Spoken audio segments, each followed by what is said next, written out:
Hey friends, it's Tally again. Time for another crochet one-on-one. Today I think we'll be going over, let's see, we did chaining, we did a magic ring. So we're going to go back to the chaining and making a single crochet, and we might start into half double and double crochet today. We'll see where it goes. Definitely turning on a chain. We'll probably build up to making like a dishcloth square or something. All right, here we go. All right, so as always, we're going to start with our yarn. I'm using a 4-ply worsted weights acrylic. This one happens to be from Karen Yarn Inspirations. The cinnamon swirl cake, I remembered what it was this time. And my Clover H 5mm. And I like to start out with the 5 just because it makes a nice big stitch, which is easier to see for you guys and gals and pals. Okay, anyway, whatever. So to start off, we're going to make a chain row, and to do that we're going to start with a slip knot. So loop over your finger, twist, reach through the loop, grab your working yarn, pull it through, ta-da, slip knot. All right, slip it through your hook, grab both ends, and let me do it, twist it this way. So I like the working ends, if I can get this straight, there we go, to come from this side, and the little tail on the other side. That makes it just easier and it doesn't twist up. So I loop my yarn over my finger to help with the tension and kind of secure it down there. Grab the tail with these fingers. Again, helps keep the tension even. So to create your chain, you're going to yarn over your hook and pull through your slip knot loop. Okay, that's a chain. Chain. And I move my fingers up my chain depending on how long it is, just to help, again, keep that tension nice and neat. So yarn over, pull through. That is 1, 2. And if you ever lose your count of your chain, the easiest way I have found to keep that straight is you count the humps like that are created by each chain. So 1, 2. Don't count the knots. So 1, 2. Yarn over, pull through 3. Yarn over, pull through 4. Yarn over, pull through 5. So I'm going to go to 10, 6, 7, 8, 9, 10. Now we're going to work back with our single crochet. However, I want to keep this chain row at an even 10. So I'm actually going to chain one more to give me 11. And what that does is when we go to single crochet back, see, we're going to skip this one that the working yarn's coming through, and we're going to go into the next one. So whenever you read a pattern that says second chain from the hook, that's what that means. This is your first chain, the one that is on your hook. So you're going to go 1, 2. Slip your hook through. You only have that one loop to go through with your chain. So you're going to yarn over, pull it through the chain.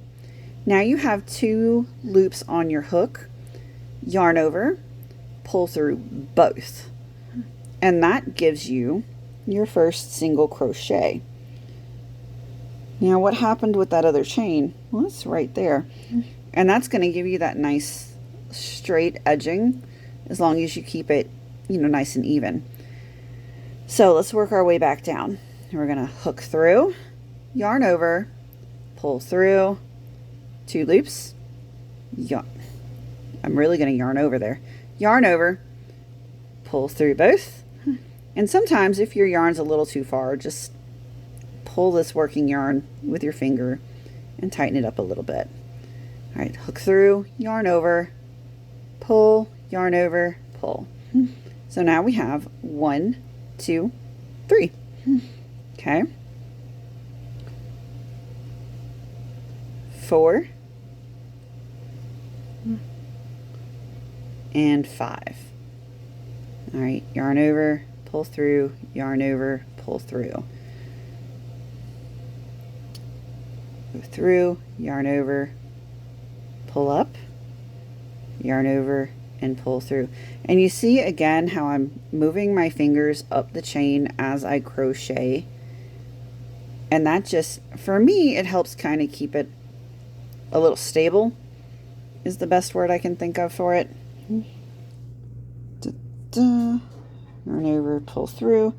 So what are we at now? We're at 1, 2, 3, 4, 5, 6, 7, 8. No, that's not right. Hold on. 1, 2, 3, 4, 5, 6, 7. Oh, I guess it is 8. Yeah, that's right, because I can't count apparently. This is gonna be 9. And one more is 10. Pull through, yarn over, pull through. And that, folks, is going to set up our foundation row, usually made up of a chain and a row of single crochet. And this, in most patterns, counts as one row. So if you're having something with a lot of rows, this is where a stitch counter comes in handy. Here we go. And I will slip that stitch counter not through the chain, through that first single crochet, and like the hook, you're going to slip it right through those top loops, or at least I do. Snap it shut, and that'll help keep your row count. You can do these every single row or every 5 or 10, depending on whatever increments you need. Sometimes I color code mine, like I'll have one color at 5 and another color at the 10th. It really just depends on what you're doing. Okay, so I'm going to take a break and we'll be back, and I will show you. I'm going to do double crochets and then a half double crochet, so that'll make sense. Okay, be right back. Okay, so we're back, and if you remember where we left off, we did our chain row and our single crochet row to set up our little foundation row. So I said I was going to do double crochets. And that's what we're going to do. So to build from double crochets off of a single crochet row, what you're going to do is chain. Some people chain 2, some people chain 3. It really depends on like how big you crochet and the size you want. I like to crochet up or chain up 2 with my doubles just because I feel like it makes a tighter stitch. So yeah, we chain up 2, 1, 2, yarn over. So you have effectively 2 loops on your hook, right? And you're going to go in, and I like to go in on this same one that you're chained out of. So you're going to go through 2 loops down there, and that gives it a little more security.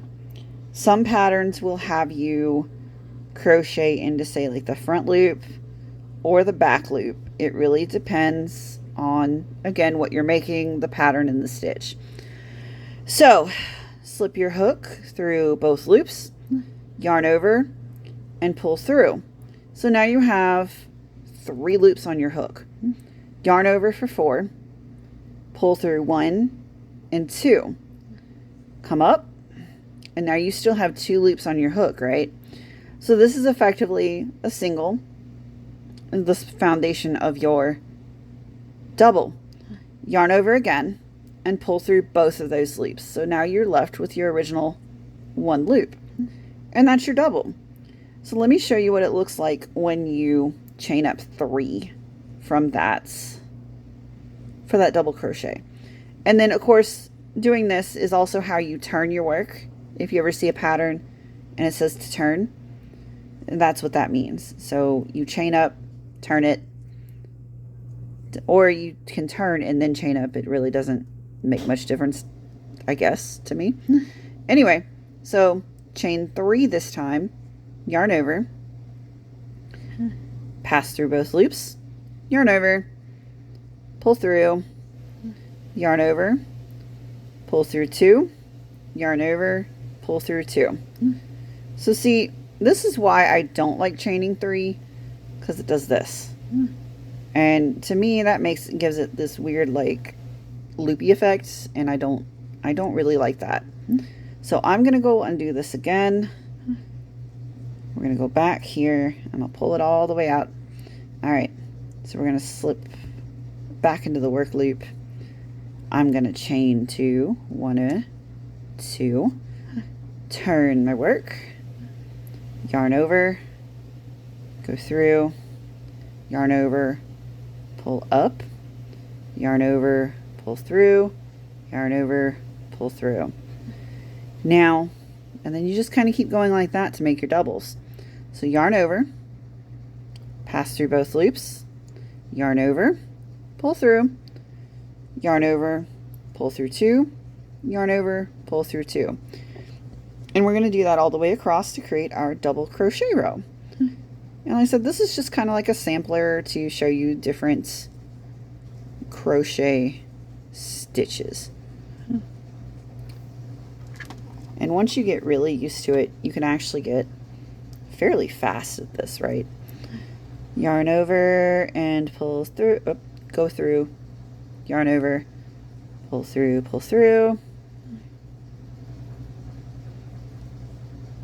over, draw through, pull through, over. And then of course, don't forget to keep counting your stitches. So some people will count this chain as 1, but right now if we didn't count it, we'd have 1, 2, 3, 4, 5, 6, 7, 8, 9, and 10. So we'll go, wait, 1, 2, 3, 6.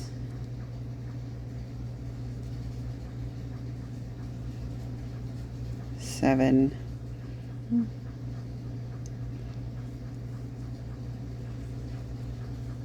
8, a little bit more yarn here.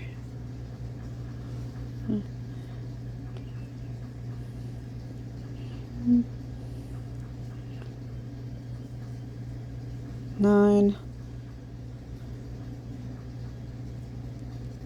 and sometimes you have to work around these little guys. There we go.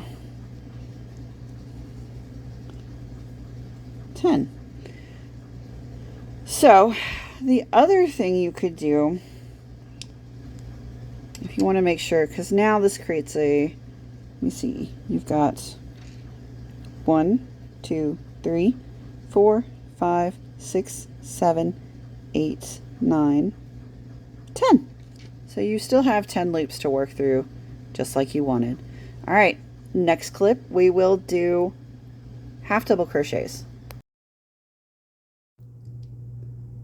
All right, friends, it is time. Just let's do a quick recap. We went back over doing a chain. Then we went back and showed how to single crochet into the chain and turn, chaining up, doing a double crochet and going across. And now we will talk about and show you how to do the half double crochet. So to do that, I'm going to chain up 1. Sometimes the pattern will tell you to chain up 2, but I like to chain up 1. It helps keep it kind of nice and neat on the edges. Yarn over, so you have 2 loops, just like you're starting a double crochet. We're going to go through the 2 loops of your first stitch, yarn over, pull through. Now you have 3 loops, again, just like the double. However, unlike the double, you're going to yarn over and pull through all 3 loops at once. And this is called the half double crochet. And if you look at it, it's between the size of the single and the double. So it's not as small as a single, it's not as big as a double. It's about, well, obviously it's right in the middle, see? So again, yarn over, 2 loops. Go through, yarn over, pull through for 3, yarn over, pull through all of them. Ta-da! yarn over for 2, go through, yarn over, pull through for 3, yarn over, pull through all 3. And that, my friends, is your single, your double, and your half double. And just gonna finish off this row here. And then, of course, there are so many stitches and combinations of stitches to make patterns in your crochet work. Eventually, we'll get through all of them. I think the other basic ones we're missing is going to be the triple or the treble crochet. And of course, you have a half treble, triple crochet thingy. But I think this video has probably gone on long enough. So we will pick back up in our next video with either the triple and half triple and or decreasing. Probably I don't know. I'll figure it out. We'll see what comes up in the next video because we'll do both eventually anyway. Bye! Oh, as always, if you have any questions, comments, concerns, or suggestions, comment below. Bye-bye now for real.